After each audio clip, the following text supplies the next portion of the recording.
Hello mga Mars! It's been 48 years since I made my last OSCE video, guys. But anyway, I hope everyone is still doing okay.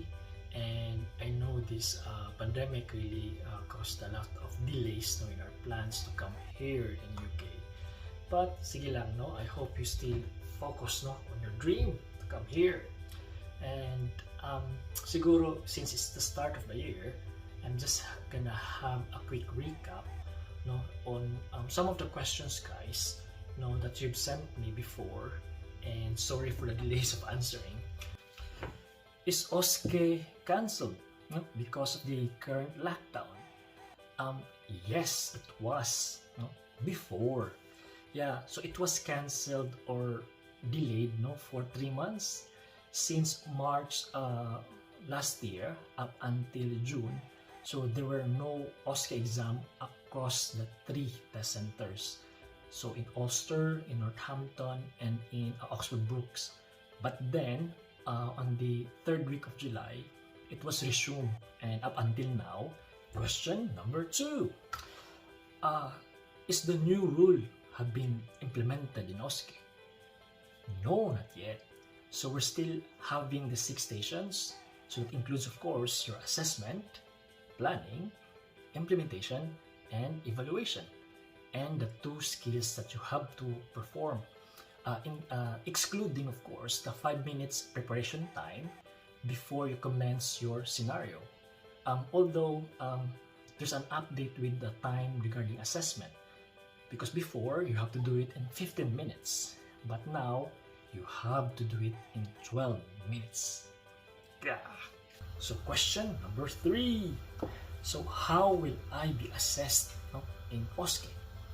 So guys, across the 3 test centers, the Oxford Brookes, the Ulster, and the Northampton, we have what we call marking criteria. So those are steps that you have to follow. It can either be assessment, planning, implementation, evaluations, or the skills. So the only thing there, of course, is you have to ensure that when you are performing, you are following what is expected, or what are things that are expected of you. So just keep on practicing, and eventually you'll hit it.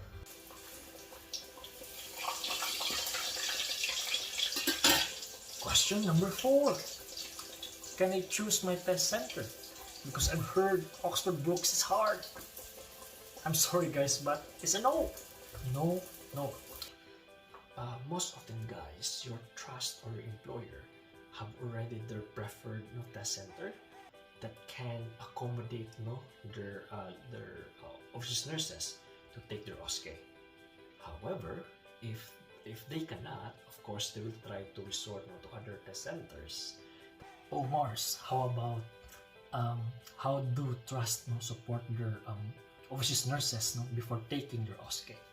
So different trust, guys, have their own OSCE program that they implement to support their overseas nurses. For example, in our trust, we have a 6 weeks program. So it's like 6 weeks continuous training, although there's some duty in between, but it's already enough for them to really prepare themselves for the OSCE. But because of this current lockdown ongoing, we have this 1 month boot camp style of training. Like for the whole month, it's just purely studying, no duty at all, because we have to consider as well the isolation period that they have, as well as the limited space and the limited slots available on the OSCE test centers because really of this current lockdown. But yeah, some trusts have 2 weeks training, intensive training, some have 3 weeks. It really depends on the trust. So you can always ask them about it. Perhaps when you're having your interview, you can always ask them about how do they support overseas nurses. How about the payment for the OSCE? So usually, guys, as part of the package that the trust offers to you, they have it for free, but most often it's a salary deduction. Like they gonna deduct you perhaps for a year your salary, or in 6 months, 3 months, So it really depends on the trust. There are also some trusts will not do any deductions at all, like in my trust. How many attempts can I have for my OSCE? So guys, currently you have 3 attempts to take the OSCE. And the time frame between the first and the second attempt does really vary. Sometimes it might take 2 weeks, might take 3 weeks, a month, or even 2 months. Because as well as what I told you earlier of the current lockdown situation, everything is a bit more different than the usual thing. So yeah, of course, we're not gonna aim for take 2 or take 3. One day, OSCE.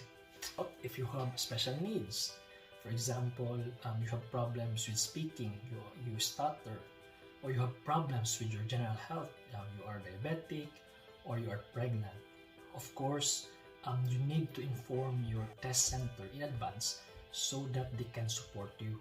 So they're really good. At least 3 weeks. Tell them in advance. There's a form that you have to fill in, and all informations are already included on your candidate information. So if you can always browse that one. And Mars, I'm really worried about my OSCE result.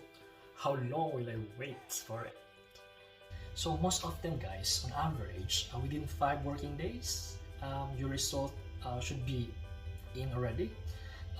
Just recently, I've noticed that most of our candidates, within 2 working days, they got the result already. And my pin. So usually guys, if you are still on the old system, it comes quicker, like 2 days, 3 days. But if you are on the new system, it might take a month, 2 weeks, 3 weeks. So it takes a bit longer. So just take note of it. How will I ensure that I will pass my OSCE in first attempt? So actually guys, there's no single formula on it, because every one of us is unique in terms of our study habits, in terms of our goal, in terms of how we do our mindset. So anyway, on my next vlog, I'm gonna tell you about how I prepare my overseas nurses for the OSCE, on how I prepare them, and what are the tips to help you as well to make it easier when you do your practice. So I'll have it next week, so just keep updated, and don't forget to subscribe. So there you have it mga kamars. So I hope that you've learned something from it, and my goal this year is at least once a week I'll upload some videos regarding OSCE, just to give you some tips and advices as well on how you're gonna prepare yourself. And eventually guys, just keep holding your dream, and you'll be here. Bye bye.